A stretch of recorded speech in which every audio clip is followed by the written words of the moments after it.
This is the response to TJ Does Life and to the video something about entertainer, communicator, alligator. It's that one. It's my second response to you, TJ, but I want to make this one a more kind of specific response, directed more clearly at the video and at yourself. Okay, if I can just go through some moments in it. The first 40 seconds are taken from my video, TJ Does Entertainment. And it's a particular clip in there where I'll talk about some aspects that I think I've identified in some of the Amazing Atheists videos, and then it goes on to talk about similar kinds of things that I identified in some of the Thunderfoot videos. Okay, I would have liked to have been asked if you could use my footage, to be honest with you. I mean, I don't know, it's not a big deal with me, it really isn't. And I completely approve of fair use, and if you'd said something, of course I'd said yes, and there's no problem at all. You can take the piss out of it. I really don't mind. It's absolutely fine. But given that this channel, the TJ Does Life channel, is distinct from the Amazing Atheist channel, I guess I would have expected a more straightforward, person-to-person kind of negotiation about use of my content, in keeping with this channel's role as the channel of a communicator rather than the channel of an entertainer. But it's no big deal. I really don't mind at all. It's fine. But the next point about this is the particular 40 seconds you've chose, and how you use that, really. I mean, if I was to come to this video without having seen my original video, and I just looked at the video of myself there, I think I would have taken from it what you seem to have taken from it, which is that I am being exactly what I said. I'm not, actually, the opposite. But I think I would take it that I was being very negative about entertainment, and I was being very pejorative about entertainment, and I was kind of casting you in the role of an entertainer in a negative way.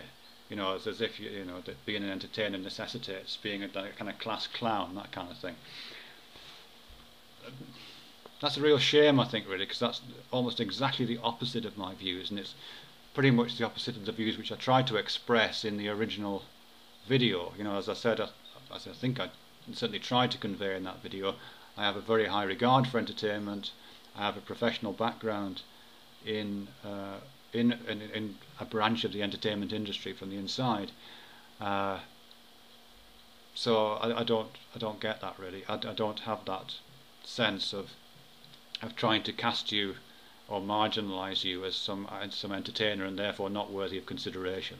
Absolutely not. I'm not making that distinction between, well, it's a distinction you make later on where you talk about a distinction between, you don't need to put it in quite these terms, but you kind of make a distinction between entertainment and substance, and your desire to put these things together. I'm not taking them apart in the first place. I'm saying entertainment is substance, or can be substance. So yeah, in fact, you say that when you say that I marginalise you as an entertainer, I seem to be saying that necessitates you having no insight, no meaning, and no substance. Those are the three terms you use, I think.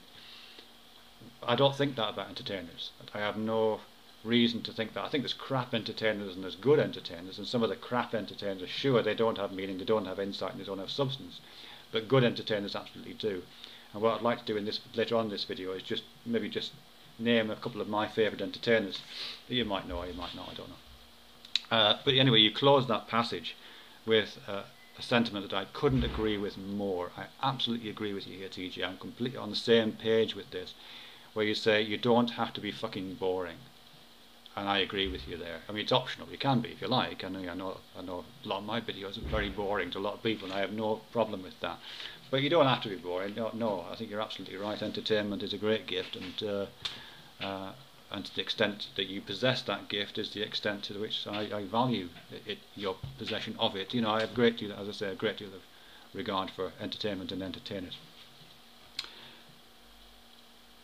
Yeah, which is a bit funny, actually, because a bit later on, you talk about a lot of stuff in the middle which I won't have time to talk to here, but later on you talk about the scarlet letter. You say that I'm branding you with the scarlet letter of entertainment, like the scarlet letter of an adulterer, as if you're you're off, you know, kind of having sex with clowns or something. I don't know. It's the scarlet letter of entertainment that I'm supposed to have branded you with here, and you're not willing to accept that label.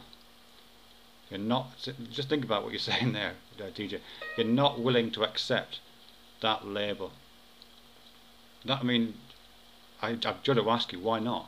You know, what's so wrong with being an entertainer that you're not willing to accept that label? I mean, to the extent that you want to do two channels, if you like. I mean, I'm not going to marginalise your role as an entertainer. It seems to me that if anybody's doing that, it's yourself. You know, you've built the TJ Does Life channel in order to, if not marginalise, then distance yourself in some way, provide an alternative label from yourself that part of you doesn't want to accept. I'm sorry, that's the way it's coming across to me.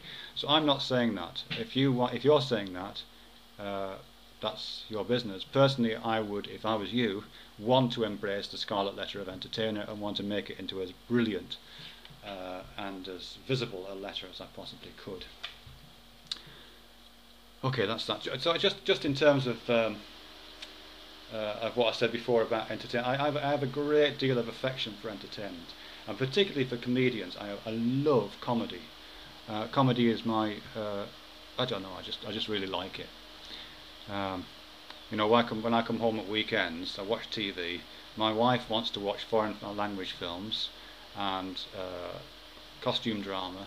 I watch Live from the Apollo and 8 out of 10 Cats. You know, I mean, that's us. I like stand-up comedy, and I like, you know, kind of quiz-based comedy, and that's what I like. And I've got a great respect for comedians and comedy in general. And some of my favourite entertainers are drawn from the world of comedy. Some of you, I mean, you probably know most of these, if not all. But of course, everybody likes Bill Hicks, of course. My particular favourite American comedian, Lenny Bruce, absolutely fantastic. I mean, I just cannot believe how fantastic some of his stuff is. He does this great skit, you probably know it. To is a preposition, come is a verb.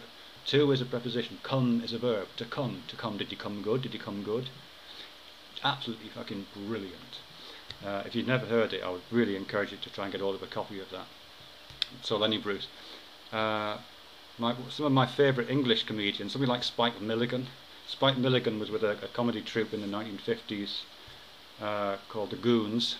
They used to do a radio show called The Goon Show. Spike Milligan, troubled guy, deeply troubled, but absolutely brilliant, stunning. And a lot of the stuff that he and the rest of the Goons did kind of set the tone for you know, people like Monty Python, that whole kind of surreal end of comedy, character-based surreal comedy, marvellous stuff. So yeah, definitely Spike Milligan. And my absolute favourite, I don't know if you've heard this, because I don't know if he got across the pond at all, but my favourite is a guy called Tommy Cooper.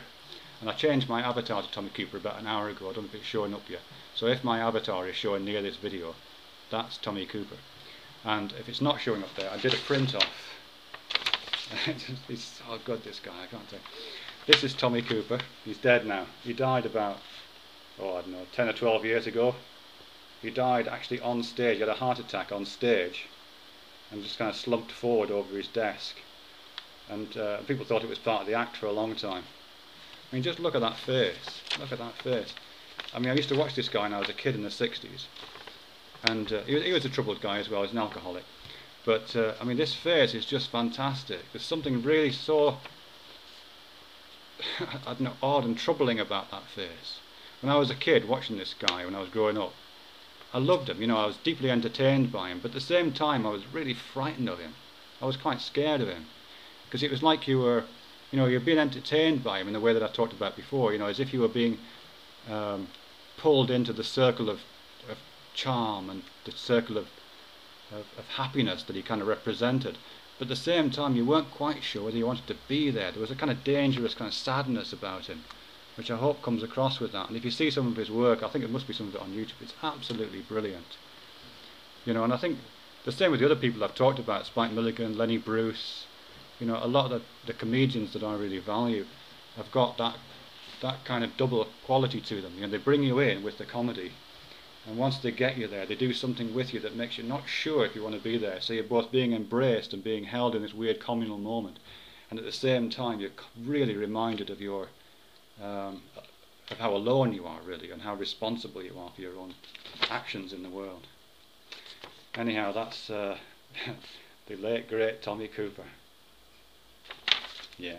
Anyway, thanks for the video, and I'll probably make another response at some point. It's always a pleasure talking to you. Anyway, just one. I'd have to say one last thing about Tommy Cooper. I printed this copy of this printout of Tommy Cooper off the internet, and I noticed, and it just reminded me of someone, so I printed this off as well. There, look. What do you think?